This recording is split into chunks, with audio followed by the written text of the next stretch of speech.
इस वक्त भारत और चीन के बीच तनाव का माहौल है, जिसके चलते मंगलवार को दोनों देशों के सैनिकों के बीच हिंसक झड़प हुई। इस हमले में भारत के 20 वीर सपूत शहीद हुए हैं, तो वहीं चीन के करीब 43 सैनिकों के मारे जाने की खबर चर्चा में है। लेकिन इन सभी के बीच हर किसी का केवल एक ही सवाल है, आखिर ऐसा क्या हुआ जिसके चलते बॉर्डर पर इस तरह के हालात पनपे।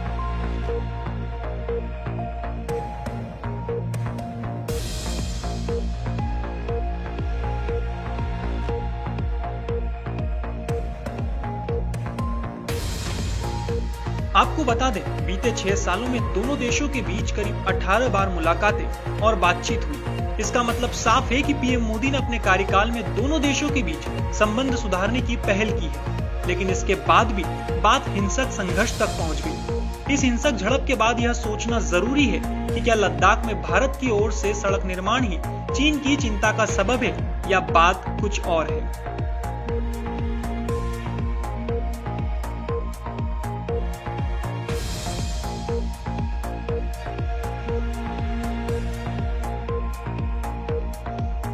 जानकारों के अनुसार पूर्वी लद्दाख यानी भारत चीन सीमा पर 3812 किलोमीटर का सड़क निर्माण चीन को रास नहीं आ रहा है। दरअसल बॉर्डर रोड्स ऑर्गेनाइजेशन यानी बीआरओ द्वारा तैयार की गई इस सड़क से सैनिकों का सफर आसान हो जाएगा। उनका कई दिनों का सफर मात्र कुछ घंटों में तब्दील हो जाएगा। इतना ही नहीं, पिछले 5 सालों से भारतीय सीमाओं को बेहतर बनाने पर ज्यादा ध्यान दिया गया है, जिसके चलते चीनी सरकार के खेमे में उथल-पुथल मची हुई है।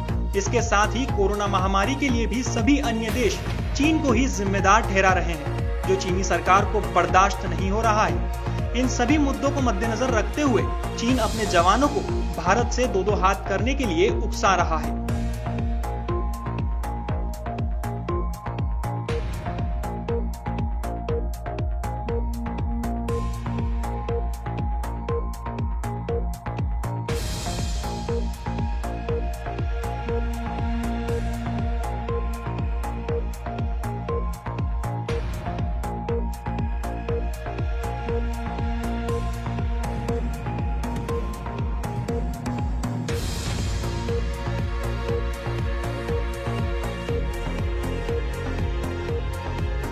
चीन द्वारा किए गए इस छल पूर्वक हमले से पूरा भारत देश आहत हुआ है।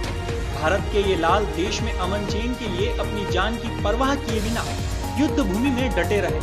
वे देश के लिए शहीद तो हुए, लेकिन चीन को करारा जवाब देकर। इस नापाक हरकत के बाद चीन यह समझने की गलती जरा भी ना करे कि भारत चुप बैठेगा। 1962, 1967 या फिर 1975 का ही युद्ध क्यों ना हो, भारत देश ने नापाक चीन को मुंहतोड़ जवाब दिया है। अब 45 साल बाद चमगादड़ चीन एक बार फिर भारत को ललकार रहा है, लेकिन भारत देश भी उसकी चुनौती को स्वीकार करते हुए युद्ध भूमि में डटा हुआ है।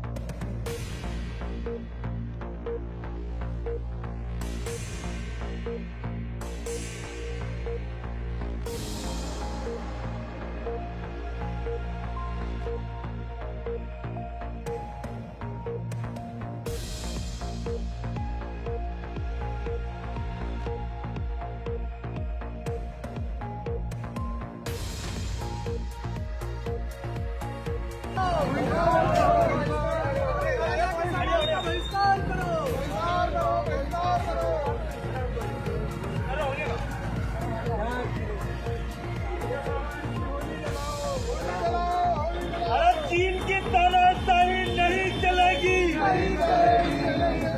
अरे जिनपिंग थोड़ा होश में आओ, अपने सैनिकों पे लगाम लगाओ। शायद चीन यह भूल गया है कि उसकी अर्थव्यवस्था को चलाने में भारत का बहुत बड़ा हाथ है। इलेक्ट्रॉनिक आइटम्स हो या फिर कोई एप्लीकेशन या फिर कोई अन्य चीज, सभी जगह भारत का हस्तक्षेप है। यदि भारत ने अपने हाथ पीछे खींच लिए तो चीन का घुटनों पर आना तय है। यह क्रांति भले ही चीन ने शुरू की हो, लेकिन इसे खत्म भारत देश करेगा और ऐसा सबक सिखाएगा कि उसकी आने वाली पुश्तें भी इस क्रांति को याद